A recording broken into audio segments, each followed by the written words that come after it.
Olá, nono ano! Bem-vindos a essa semana de aula de revisão. Até sexta-feira faremos revisão de alguns conteúdos referentes à apostila de número 3. A partir da outra semana, da próxima semana, após o feriado, já iniciaremos com novos conteúdos, pois todos já estarão com a nova apostila. Essa aula é a aula de número 32, Estrangeirismos. Não deixe de assisti-las, pois a participação de vocês também é muito importante para rever tudo, para deixar a nota de engajamento de vocês também elevada, né? E tudo que vocês fazem conta como participação. Então não deixe de participar assistindo os conteúdos, ok? Vamos lá? Lá na página 77, já nos diz que o uso exagerado da internet tem motivado estudos sérios de especialistas e, ao mesmo tempo que inspira outros humoristas a criar memes, anedotas e tiras engraçadas a respeito de estrangeirismos. Atira. Shopping, Zapting, marketing, tudo que é entretenimento vem em inglês? Pretty Potter, glamour, boutique, tailleur, toda a alta costura vem em francês? Risoto, prosciutto, a boa mesa vem em italiano? A tecnologia de ponta vem em japonês? Isso sim, a conta depois chega bem clara em português. A pergunta é: quais palavras ou expressões provenientes da língua estrangeira tiveram sua grafia adaptada à língua portuguesa? Sabe dizer por que o número dessas palavras cresceu substancialmente à era digital? Então, nós temos lá shopping, que é centro de compras, zapting, que é prática do telespectador que muda frequentemente de canal por meio de um comando da TV, marketing, estratégia de negócio para tornar um produto ou uma pessoa conhecida ao público, prêt-à-porter, em tradução literal, é pronto para usar, significa uma roupa produzida em série, portanto não é feita sob medida, e que recebe a assinatura de um estilista de moda. Glamour é charme, encanto. Tailleur é uma veste feminina composta de um casaco e saia justa. E prosciutto é um tipo de presunto italiano seco e curado. Então, os estrangeirismos. Vamos entender como tudo começou.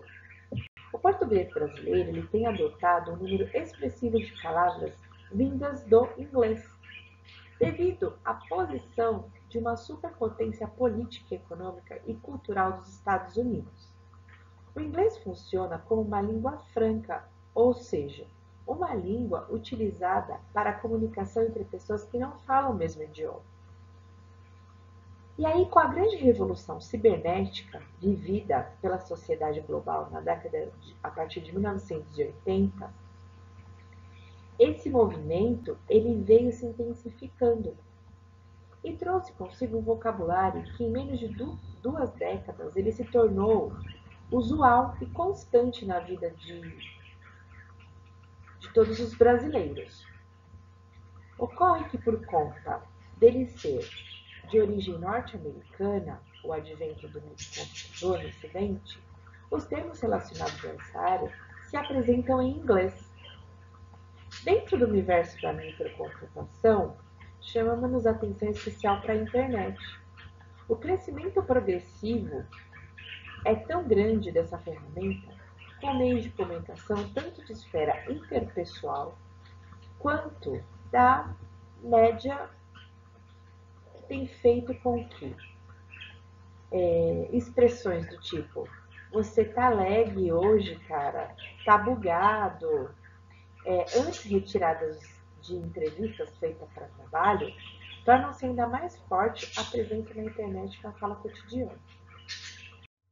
A frequência com que os estrangeirismos são divulgados pela imprensa escrita e falada está diretamente ligada à rapidez com que eles são absorvidos pela língua, comprovando que o processo de assimilação não é só linguístico, mas também ele é cultural.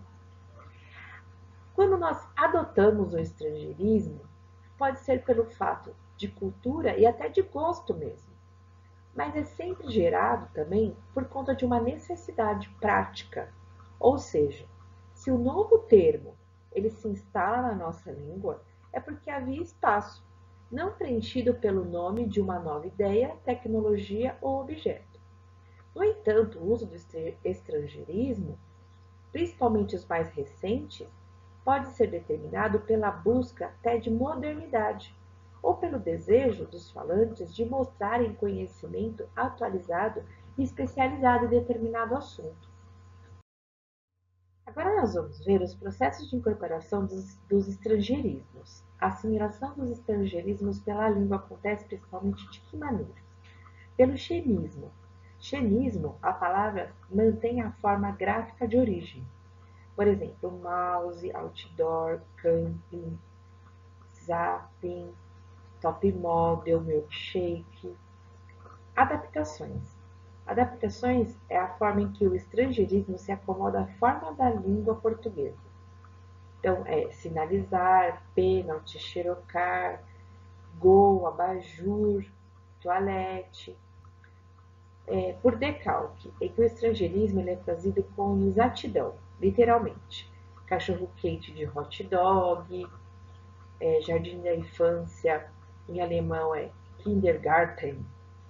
E a sigla em que são empregadas as letras iniciais das palavras que compõem a expressão estrangeira.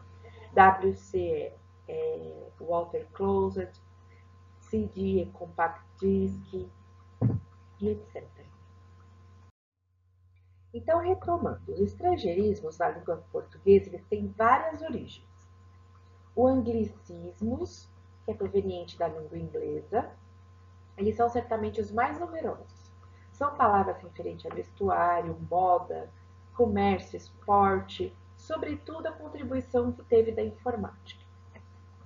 O classicismo ou francesismos provém da língua francesa e se liga à culinária, à gastronomia, à moda, ao vestiário, assim como objetos de uso diário, como baguete, canapé, menu, petit gâteau. Os italianismos vieram do italiano, com influência notável na culinária, nas artes plásticas, na cultura, no teatro. Então, temos espaguete, pizza, fogazza, risoto. Os castelhanismos são provenientes do espanhol, em grande parte da Península Ibérica. Eles foram assimilados durante a colonização. E as palavras que nós trazemos deles é o canastra, iguana, jaleco, machucar, pinchar, revisar, sangrar. Os arabismos são originados do árabe e eles foram transferidos para o português durante a estada desse povo na Península Ibérica. Eles se ligam em outras áreas da ciência, matemática, química, astronomia, arquitetura, agricultura e culinária. E as palavras advindas de lá são algarismos, álgebra, algoritmo, almanaque, alvará, açougue, alface e etc. Os germanismos são oriundos do alemão moderno e eles têm empréstimo de nomes de pessoas como Fernando, Guilherme, Ricardo, Edvirges, Walter. Os japonismos foram transmitidos ao português pelo europeu do povo japonês. São palavras que se referem a comidas, bebidas, técnicas artísticas, muito utilizadas hoje, como sushi, yakisoba, sake, karatê, sumô, kimono, geisha, biombo, mangá. Na página 79 temos a atividade, que diz assim: o fenômeno linguístico do empréstimo é visto basicamente de modos opostos no Brasil. Alguns os consideram negativo devido à quantidade tida como excessiva de palavras e expressões provenientes da língua inglesa, e que é notável nos meios de comunicação de massa. Outros, no entanto, defendem a incorporação de estrangeirismos, por entenderem que todas as línguas sofrem influências externas e, portanto, é preciso tirar proveito da riqueza trazida pelos fatos que, ao longo do tempo, têm construído a história de determinada língua.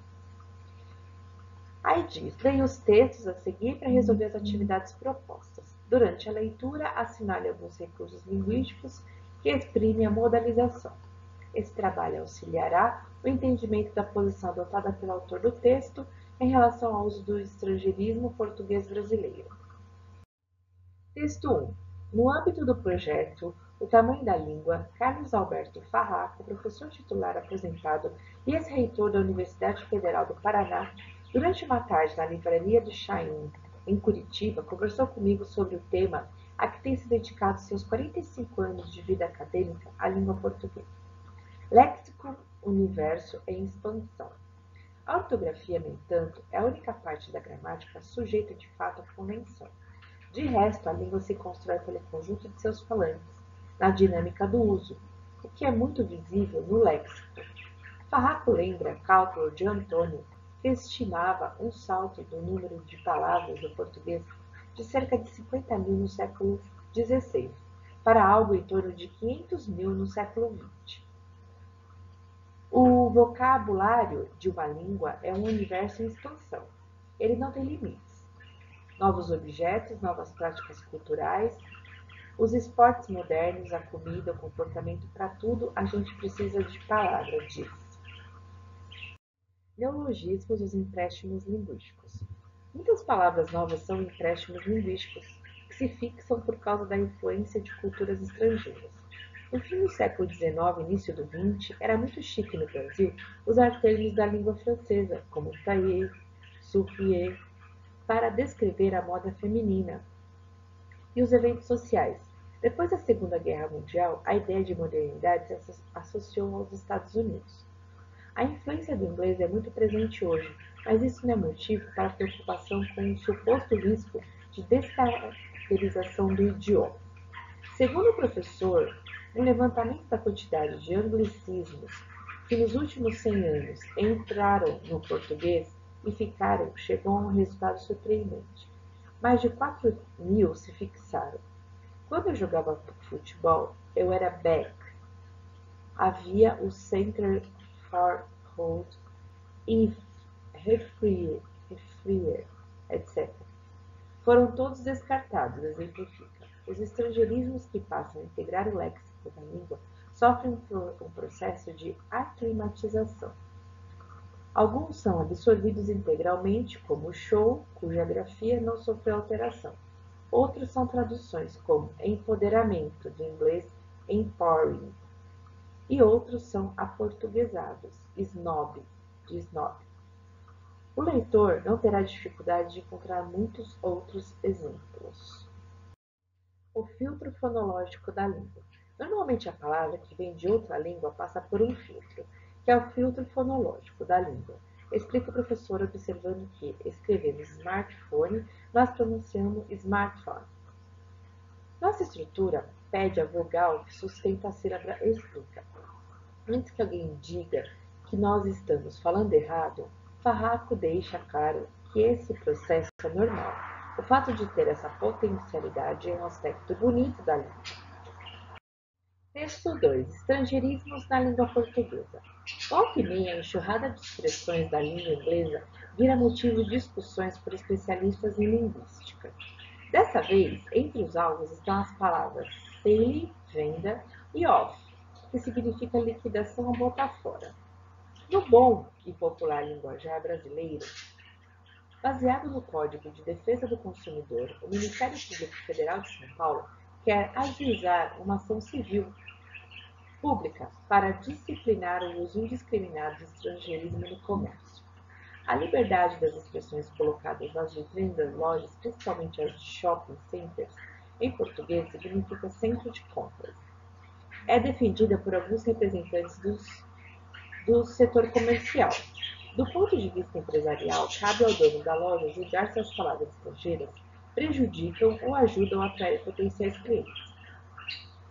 Para o procurador Matheus Baradi Magnani, o Código de Defesa do Consumidor exige que a comunicação feita com o cliente seja clara e objetiva.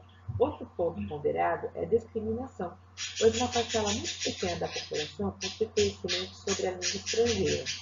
Nessa justificativa, cabe ressaltar que o mesmo, a língua-mãe, não é estendida, pronunciada e escrita corretamente pela maioria dos brasileiros. Felizmente, a taxa de analfabetismo ainda é significativa no país. Especialistas em língua portuguesa foram convidados para contribuir com a ação. O procurador quer saber qual é o limite do aceitável para o uso da língua estrangeira no vocabulário cotidiano do brasileiro. Quem é contra a invasão das palavras estrangeiras ou do seu aportuguesamento parece desconsiderar que todas as línguas do mundo se tocam e que falar seja um enorme beijo planetário. As palavras saltam de uma língua para outra, gotículas de saliva circulando em beijos mais ou menos ardentes, dependendo da afinidade entre os falantes. E o português é uma língua que beija bem. Quando falamos azul, estamos falando árabe. E quando folheamos um almanaque, procuramos um alfaiate. Subimos uma alvenaria, colocamos um fio de azeite, espetamos um alfinete na almofada, anotamos um algarismo.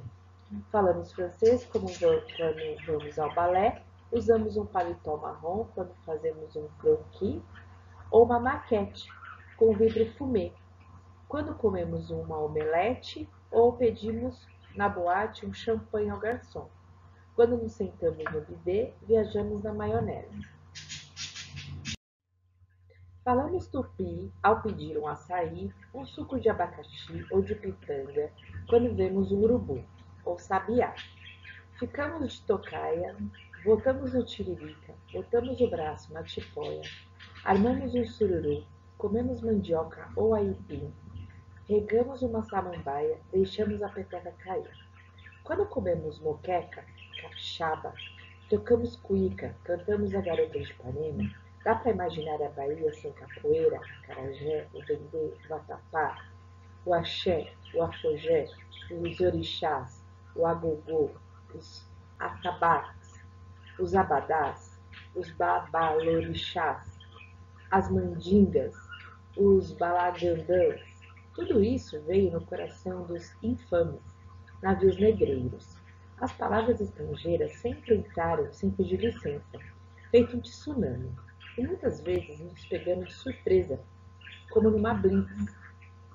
Posso estar falando grego, e estou mesmo. Sou ateu, apoio a eutanásia, gosto de metáforas, adoro bibliotecas. Detesto conversar ao telefone, já passei por várias cirurgias e não consigo imaginar que palavras usaríamos para pizza, lasanha ou risoto se a máfia da língua italiana não tivesse contrabandeado esse vocabulário junto com a sua culinária. Há, claro, os exageros. Ninguém precisa de um delivery se pode fazermos uma entrega ou pronunciar seili se trata de uma liquidação. Para que sair para a night de bike se dava tranquilamente para sair à noite de bicicleta. Mas a língua portuguesa também se insinua dentro das bocas dos falantes de outros idiomas. Os japoneses chamam capitão de capitã, copo de copu, pão de pã, sabão de chabão, tudo culpa nossa. Como o café, que deixou de ser apenas o grão e a bebida para ser também o lugar onde é bebido. E a banana, tão fácil de pronunciar quanto de descascar, e que, por isso, foi incorporada tal a qual a um fim sem fim de idiomas. E o caju que virou cachel, em inglês, eles nunca iam acertar a pronúncia mesmo. Fetiche vem do nosso fetiche, e não o contrário.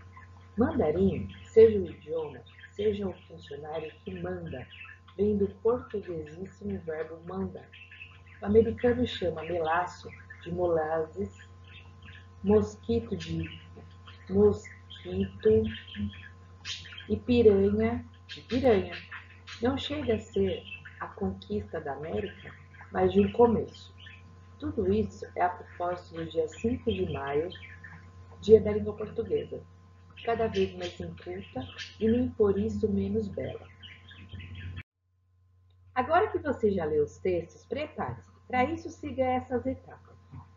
Após a leitura, identifique as ideias apresentadas em relação ao uso dos estrangeirismos, anotando ao lado dos parágrafos os termos "sou contra", "a favor" ou "em termos". Releia os parágrafos e, a partir das ideias argumentadas apresentadas, formule sua opinião por escrito sobre o assunto, justificando-a. Preferencialmente, cite um ou mais autores dos textos lidos, a fim de dar consistência aos seus argumentos. No texto argumentativo que você escreverá na próxima aula, inclua nele palavras ou expressões que modalizem sua fala, indicando a posição adotada em relação a alguns argumentos. Quando você concordar, utilize realmente, evidentemente, naturalmente, efetivamente, claro, certo, lógico, sem dúvida. Ou, se você discordar, utilize palavras como de jeito nenhum, de forma alguma, que indicam que se considera o conteúdo como quase certo. Talvez assim, possivelmente, provavelmente, eventualmente. Muito obrigada pela participação nesta aula de revisão. Nos vemos então em nossa aula de correção de exercícios, que também é uma aula de revisão para vocês relembrarem os conteúdos, ok? Um grande abraço carinhoso e até!